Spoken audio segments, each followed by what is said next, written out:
ያችሁ የክርስቶስ ቤተሰቦች እንደምከረማችሁ እንደምሰነበታችሁ። በዛሬው ርዕሳችን በቅድስት ሀገር እስራኤል በኢየሩሳሌም ከተማ የሚገኘው ደብረ ጽዮን ወይም ደግሞ በአማርኛ አነጋገር ጽርሐ ጽዮን እያልን በምንጠራው አካባቢ እንገኛለን። ቀጥታ ወደዛ ስለምወስዳችሁ ተከታተሉ እንዳያመልጣችሁ ለማለት ነው። በዚህ ቦታ እንግዲህ በብሉይ ኪዳንም ሆነ በአዲስ ኪዳን ብዙ ታሪክ የተፈጸመበት አካባቢ ስለሆነ በብሉይ ኪዳን ዘመን ካህኑ መልከጼዴቅ፣ ንጉሥ ዳዊት እንዲሁም መናንያን ቀመራውያን በዚህ ቦታ ላይ ጸልየው ሥራ ሰርተውበት አርፈዋል። በአዲስ ኪዳን ዘመን ደግሞ ጌታችን መድኃኒታችን ኢየሱስ ክርስቶስ ከሙታን በተነሳ በ40ኛ ቀኑ ያረገበት በደብረ ዘይት ዕርገት እያልን በምንጠራው በሚያርግ ጊዜ ለሐዋርያት ከኢየሩሳሌም እንዳትወጡ መንፈስ ቅዱስን እስክልክላችሁ ብሏቸው ነበር። ባረገ በ10ኛ ቀኑ መንፈስ ቅዱስን ለሐዋርያት ልኮላቸዋል። ስለዚህ ጌታችን መድኃኒታችን ኢየሱስ ክርስቶስ እመቤታችን ቅድስት ድንግል ማርያምና መንፈስ ቅዱስ ጰራቅሊጦስ በዚህ ቦታ ታምራት አሳይተዋን ሥርዓት ሰርተዋን ማለት ነው።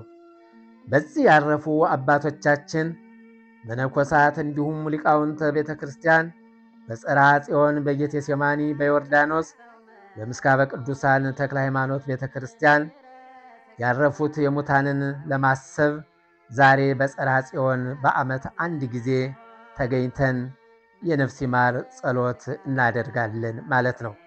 ይህ ቦታ ዶርሚሽን አቢ ይባላል። ይህ ማለት እመቤታችን ያረፈችበት ቦታ ማለት ነው። ይህ ቦታው የጀርመን ይዞታ ሲሆን ታሪኩን እንደሚከተለው እንዘረዝራለን ማለት ነው። ከዛሬ 2000 ዓመት በፊት እመቤታችን ቅድስት ድንግል ማርያም በ64 ዓመቷ ከዚህ ዓለም ሕይወት ወደ ዘላለም ሕይወት አረፈች። በምትሄድበትም ጊዜ በደብረ ዘይት ገሊላ ተብሎ በሚጠራው ላይ መልአኩ እቅፍ አበባ ይዞ ከዚህ ዓለም ሕይወት ወደ ዘላለም እረፍት እንደምትሄድ ነገራት። እመቤታችን ቅድስት ድንግል ማርያም ወደዚህ ወደ ጽርሐ ጽዮን መጣች። በዚህ እያለች ነፍስ ከሥጋዋ ተለየች። በጌቴሴማኒ እረፍተ ዕርገቷ ሆነ። ሌላው በዚህ የነበሩ አባቶቻችን ከዛሬ 100 ዓመት በፊት በ1884 ጳጉሜ 3 ቀን በዚህ ቦታ ላይ የተቀበሩ የታላቁ ሊቅ የአለቃ ኪዳነ ወልድ ክፍሌ አስተማሪ የነበሩት መምህር ክፍለ ጊዮርጊስ ይገኙበታል። ከእርሳቸው ቀብር ሥርዓት በኋላ በዚህ በጽርሐ ጽዮን ቀብር ስለተከለከለ እንደገና ወደ ጌቴሴማኒ በመዛወር በጌቴሴማኒ ደግሞ የንጉሳውያን ቤተሰቦች ስለነበረ በዛ የሚቀበሩት እማሆይ አማረች ዋለሉ በጌቴሴማኒ ተቀበሩ። ሥርዓተ ቀብራቸውን በዛ ተፈጸመ ማለት ነው። በጌቴሴማኒ እሳቸው ከተቀበሩ በኋላ አሁንም ስለተከለከለ እንደገና በዮርዳኖስ በሚገኘው ቤተ ክርስቲያን አባቶች በዛ እየሄዱ የቀብር ሥርዓታቸው ይፈጸም ነበረ። ከዛም በኋላ በ1956 በምስካበ ቅዱሳን ማለት በአልዓዛር ተክለ ሃይማኖት ቦታ ከጆርዳን ከንጉሥ ሁሴን ቦታ በመግዛት እስካሁን ሥርዓተ ቀብር በዛ ቦታ እየተፈጸመ ይገኛል ማለት ነው።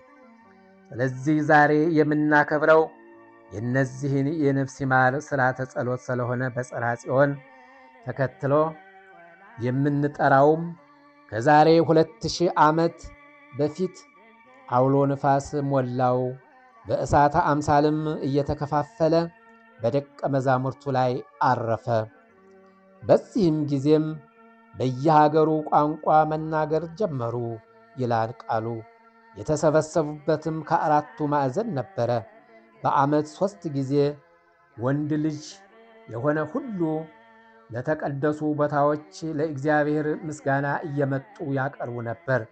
በእኛም በሀገራችን በኢትዮጵያ በዓመት 3 ጊዜ የግዕዝ ቋንቋ ተናጋሪዎች በከፍተኛ መንግሥት ባለሥልጣን እየተመሩ በዚህ ቦታ እየተገኙ በዓሉን ያከብሩ ነበር። ታሪከ ጸሐፊዎች አስፍረውት ይገኛል። ከከፍተኛ ባለስልጣን ውስጥም ባኮስ ወይም ደግሞ ኢትዮጵያዊ ጃንደረባ ብለን የምንጠራው የንግሥት ህንደኬ ረዳት ባለስልጣን ይገኝበታል። በዚህ ቦታ ቅዱስ ጴጥሮስ በዕብራይስጥ ቋንቋ 3000 ለሚደርሱ ሰዎች ንግግር በሚያደርጉበት መንፈስ ቅዱስ ለእያንዳንዱ በየቋንቋቸው እንደ አስተርጓሚ ይሰማ ነበር። በሀገራችን የመጡትም ተሳላሚዎች እያንዳንዳቸው መንፈስ ቅዱስ በግዕዝ ቋንቋ ያሰማቸው ነበር። የክርስቶስን መውረድ፣ መወለድ፣ መሞት፣ መነሳት ተገንዝበው ሄደው በአክሱማዊት ቤተ መንግሥት የክርስትና እምነት አሰራጭተው የምስራች ነግረዋቸዋል። ስለዚህ ከ2000 ዓመት በፊት የመንፈስ ቅዱስ ታሪክ ይህ ነበረ። መድኃኒታችን ኢየሱስ ክርስቶስ ከደቀ መዛሙርቱ ጋር በመሆን የመጨረሻውን ራት የበላበት ቤተ መቅደስ ጽርሐ ጽዮን በመባል ይታወቃል። እስራኤላውያን በግብፅ ሀገር ሳሉ እግዚአብሔር አምላክ ለሙሴና ለአሮን እንዳዘዛቸው የዓመቱ የመጀመሪያ ወር በወሩ 10ኛ ቀን ጀምሮ ያልባለቀ ጥቦት ይዘው ለ4 ቀን ከጠበቁት በኋላ በወሩ 14ኛ ቀን ሌሊቱን አርደው የበሉበትና በፈርዖንና በሕዝቡ ላይ ከታዘዘው ቀጻፊ መልአክ ይጠብቃቸው ዘንድ ደሙን ለምልክት በበራቸው ደጃፍ የቀቡበት በዓል የፋሲካ በዓል ይባላል። ይህ በዓል ከ14ኛው ቀን ምሽት ጀምሮ ለ7 ቀናት እርሾ ያልገባበት ቂጣ እየበሉ የሚያከብሩበትም ጭምር ነው ይባላል። ለዚህም የቂጣ በዓል በመባልም ይታወቃል። ኦሪት ዘጸአት ምዕራፍ 12 ከቁጥር 1 እስከ 20 መድኃኒታችን ኢየሱስ ክርስቶስ በኢየሩሳሌም ሲያስተምር ሳለ ወቅቱ የፋሲካ በዓል ደርሶ ስለነበረ በአይሁድ ልማድ ሐዋርያት ለጌታ እራት የት እንዲያዘጋጁለት ተጠየቁት እና ጌታም በምልክት በጠቆማቸው ሰው የእንግዳ ማረፊያ ቤት ቅዱስ ዮሐንስና ቅዱስ ጴጥሮስን ያዘጋጁለት። ጌታም ከደቀ መዛሙርቱ ጋር የመጨረሻውን እራት የበላበት ቅዱስ ስፍራ ነው እየተባለ ይነገራል።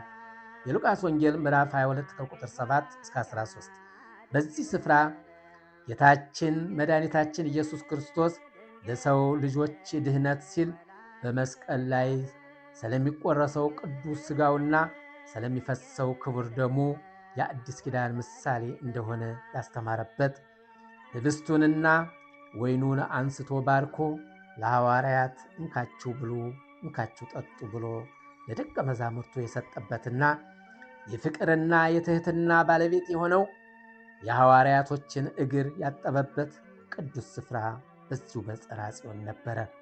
የሉቃስ ወንጌል ምዕራፍ 22 ከቁጥር 14 እስከ 38 መድኃኔ ዓለም ክርስቶስ ከትንሣኤ በኋላ ለሐዋርያት ለሁለተኛ ጊዜ የተገለጠበትን ቦታ በዚሁ ቦታ ነው።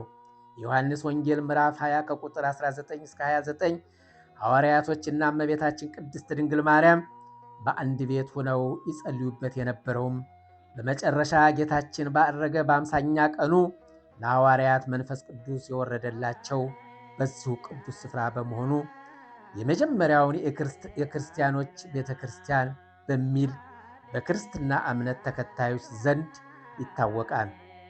የሐዋርያት ሥራ ምዕራፍ 1 ከቁጥር 12 እስከ 26 የሕንፃው ይዘትና የመነሻ ታሪክ በመከተል ፎቅና ምድር ሲሆን ከመጨረሻው እራት ቤት ስር የዳዊት መቃብር ይገኛል። ሕንፃው በግልጽ በዚህ ዘመን ነው ብሎ ማስቀመጥ አስቸጋሪ ቢሆንም ጀርመናዊ የመጽሐፍ ቅዱስ ታሪክ ተመራማሪ ባርጌን በመጀመሪያ ምኩራብ እንደነበረና ከዛም አይሁድ ክርስቲያኖች ቤተ ክርስቲያን እንደነበረ ይነገራል።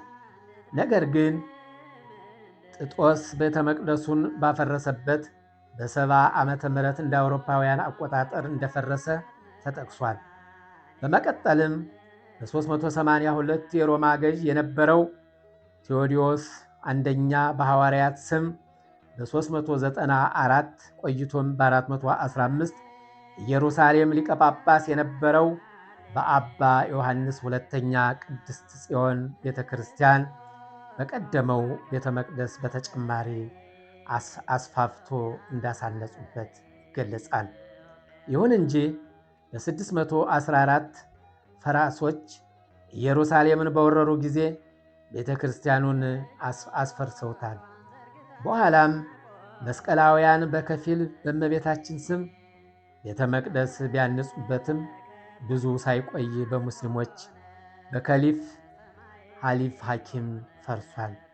በአሁኑ ወቅት በከፊል የጽርሐ ጽዮን ቤተ ክርስቲያን የታነጸበት ሲሆን ቀሪው የይሁዳውያን ምኩራብ ሆኖ በእስራኤል እጅ ይዞታ ይገኛል ማለት ነው። እመቤታችን ቅድስት ድንግል ማርያም በክብር ያረፈችበትና ግንዘቷም ያለበት ጽርሐ ጽዮን ቤተ ክርስቲያን በመባል ይታወቃል። ጽርሐ ጽዮን ቤተ ክርስቲያን ሐዋርያት በተሰበሰቡበት እመቤታችን በክብር ያረፈችበት ቅዱስ ቦታ እንደሆነ በትውፊት ይነገራል። ቤተ ክርስቲያኑ በቅድስት ድንግል ማርያም መታሰቢያ የተሰራ ሲሆን ይዞታነቱ የጀርመን ካንዲክት ኅብረት የካቶሊክ እምነት ተከታዮች ማኅበር በኢየሩሳሌም ሲሆን ቤተ ክርስቲያኑ የታነጸውም በ1906 ነው እየተባለ ይነገራል።